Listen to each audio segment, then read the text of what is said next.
हरि ओम प्रियात्मन, आप सबके अंदर बसे प्रभु को मेरा सत सत नमन। प्रियात्मन, प्रार्थना में अद्भुत शक्ति है। प्रार्थना असंभव को संभव बना सकती है। कठिन से कठिन परिस्थितियों से भी निकलने में सक्षम होती है प्रार्थना। धर्म चाहे कोई भी हो, प्रार्थना का महत्व सभी धर्मों में है। भाषा अलग अलग हो सकती है। सनातन धर्म में तो प्रार्थना के प्रभाव से कष्टों से मुक्ति के कई उदाहरण हैं। जैसे जब गजराज मगरमच्छ के चंगुल में फंस गए तो भगवान को याद कर प्रार्थना किया। द्रौपदी को जब कोई सहारा नहीं दिखा तो भगवान की प्रार्थना की। प्रिय आत्मन, आज की भागदौड़ भरी जिंदगी में जहां तनाव, चिंता और अनिश्चितता चारों तरफ फैली हुई है, वहां प्रार्थना हमारे लिए एक मानसिक और भावनात्मक संबल बन सकती है।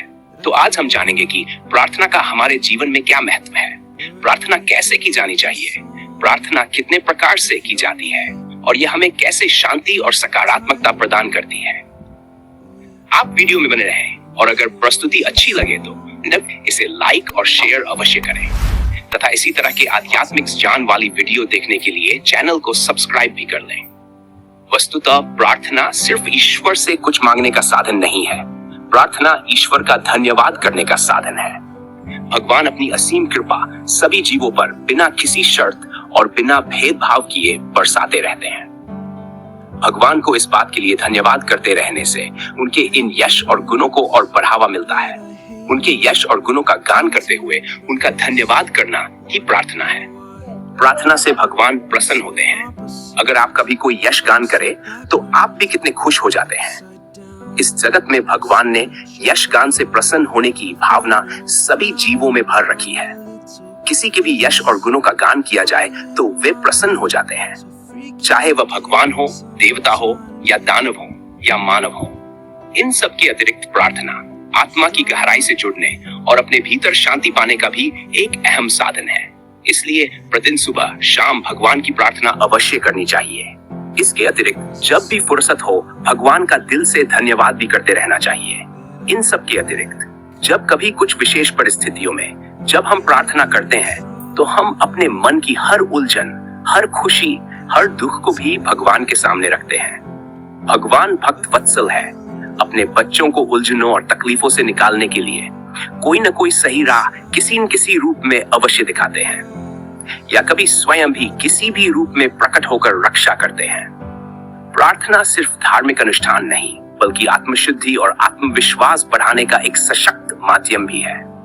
तो आज हम जानेंगे कि प्रार्थना का हमारे जीवन में क्या महत्व है, प्रार्थना कैसे की जानी चाहिए, प्रार्थना कितने प्रकार से की जाती है और यह हमें कैसे शांति और सकारात्मकता प्रदान करती है। प्रार्थना का अर्थ केवल मंत्रों का जाप या किसी विशेष विधि का पालन करना नहीं है। यह तो एक स्वाभाविक क्रिया है जिसमें हम अपने मन की बात ईश्वर या किसी अज्ञात शक्ति से करते हैं। यह भी एक प्रार्थना होती है। जब एक बच्चा भगवान से अपनी परीक्षा में अच्छे अंक लाने की प्रार्थना करता है, जब एक माँ अपने बच्चे के स्वास्थ्य के लिए दुआ मांगती है या जब कोई किसान बारिश के लिए प्रार्थना करता है। यह जरूरी नहीं कि प्रार्थना किसी विशेष भाषा या विशेष तरीके से की जाए। ये एक हृदय की पुकार होती है जिसे कोई भी अपनी भावनाओं के अनुसार कर सकता है। जैसे अगर आप किसी उलझन में फंस गए हो तो आप अपनी भाषा में ही भगवान के कुछ गुणों को याद करते हुए अपनी समस्या भी बता सकते हैं। जैसे, हे प्रभु, आप महान हैं, आप भक्त वत्सल हैं, आप अंतर्यामी हैं, आप ही निर्बल के सहारे हो। अभी मैं इस उलझन में फंसा हूँ, मेरा कोई उपाय काम नहीं कर रहा है, अब आप ही कृपा कर इससे बचाएं। प्रार्थना के वैज्ञानिक पहलू को देखा जाए तो अगर हम आध्यात्मिकता से परे जाकर प्रार्थना को देखें तो वैज्ञानिक दृष्टिकोण से भी इसके कई लाभ हैं। प्रार्थना करने से मन को शांति मिलती है और यह तनाव को कमने में मदद करती है। कई वैज्ञानिक शोध बताते हैं कि जब कोई व्यक्ति नियमित रूप से प्रार्थना करता है तो उसके मस्तिष्क में सकारात्मक बदलाव आते हैं जिससे चिंता और अवसाद कम होता है। किसी के उपकार को भूल जाना कृतज्ञता है जो हमें अंदर ही अंदर खोखला कर देती है। भगवान के भी हमारे ऊपर बहुत से उपकार हैं जिन्हें हमें हमेशा याद रखते हुए उनका धन्यवाद करते रहना चाहिए। यह भी एक प्रार्थना होगा।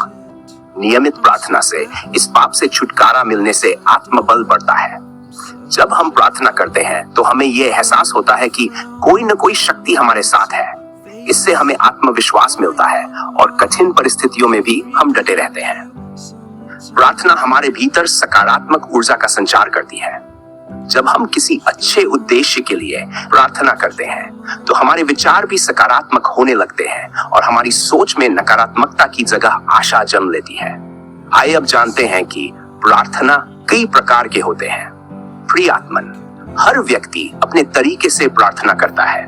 कोई मंदिर, मस्जिद, चर्च या गुरुद्वारे में जाकर प्रार्थना करता है, तो कोई घर पर ही ध्यान लगाकर ईश्वर से जुड़ता है। प्रार्थना कई तरह से किया जा सकता है, जिसमें एक है मौखिक प्रार्थना। ये सबसे सामान्य प्रार्थना होती है, जिसमें व्यक्ति अपने मन की बात बोलकर ईश्वर के सामने रखता है, जैसे मंत्रों का जाप, भजन कीर्तन, अरदास आदि। दूसरा है मानसिक प्रार्थना। कई लोग मौन रहकर भी प्रार्थना करते हैं। वे अपने विचारों में ही ईश्वर को याद करते हैं और आंतरिक रूप से उनसे संवाद करते हैं। इसे ध्यान या मेडिटेशन भी कह सकते हैं। तीसरा है सामूहिक प्रार्थना।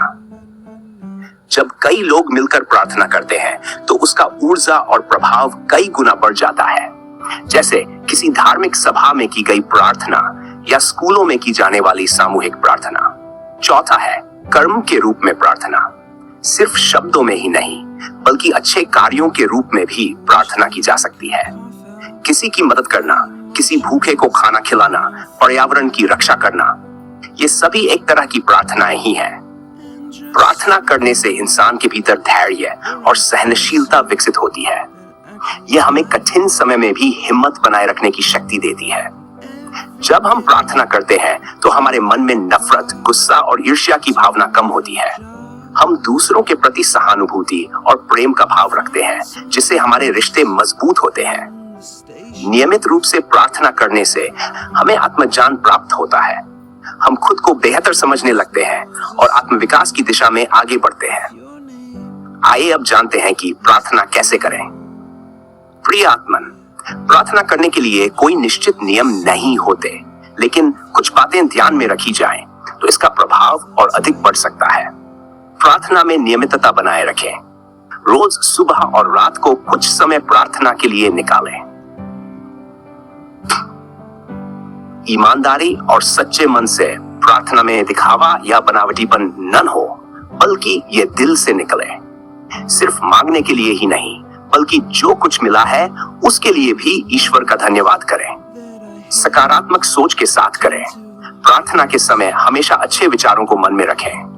ध्यान और शांति का अभ्यास करें। सिर्फ बोलने से ही नहीं, बल्कि कुछ समय मौन रहकर ध्यान करने से भी प्रार्थना अधिक प्रभावी होती है। प्रार्थना केवल धार्मिक अनुष्ठान नहीं, बल्कि जीवन जीने की एक सुंदर कला है।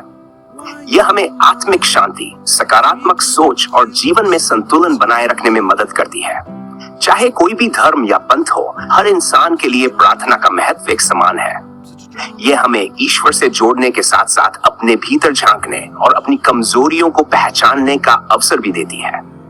तो प्रतिदिन कुछ पल प्रार्थना के लिए निकालें, अपने मन को शुद्ध करें और जीवन में सकारात्मक ऊर्जा का स्वागत करें, क्योंकि सच्चे दिल से की गई प्रार्थना कभी व्यर्थ नहीं जाती। वह या तो हमें हमारी इच्छित वस्तु दिलाती है या हमें उससे भी अच्छे के लिए रास्ता दिखाती है। तो प्रिय आत्मन, आशा है कि आप प्रार्थना के वास्तविक अर्थ और महत्व को समझकर नियमित रूप से प्रार्थना करने का नियम अपने जीवन में लेकर अपने जीवन को विकास के मार्ग पर अग्रसर करेंगे। धन्यवाद। हरि ओम तत्सत।